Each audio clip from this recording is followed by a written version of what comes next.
কখনো নিজের মা ছাড়া 100% দিয়ে একদম কাউকে বিশ্বাস করবে না। এই সেম ভুলটা আমিও করেছিলাম, তাই আমিও ঠকেছি। এতটাই বিশ্বাস করতাম, ভাবতাম নিজের মায়ের থেকেই হয়তো অন্য কেউ বেশি আপন। তো যাই হোক, চলো আজকে একটা গল্প তোমাদের শেয়ার করি। অনেক দিন পর দিদির সাথে বেরিয়েছিলাম। আগে কিন্তু মাঝে মাঝেই আমরা ঘুরতাম। তো যাই হোক, বৃষ্টি কিন্তু পড়ছিল, আমাদের ওয়েদারটা খুব একটা স্বাদ ছিল না।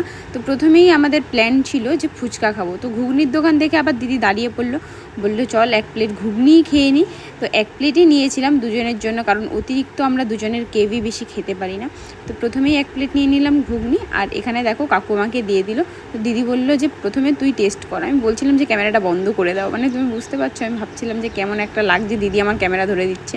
আমি অনেক ছোট ছোট বিষয় নিয়ে একটু বেশি ভাবি, আর এই বেশি ভাবার জন্যই আমার অনেক খারাপ লাগা জন্মায়, সেটা অন্য কারোর প্রতি হোক বা নিজের প্রতি। জানি না কেন আমি এত বেশি ভাবি। তোমরাও কি কেউ আছো আমার মতন এরকম ওভার থিঙ্কিং করো সবসময়?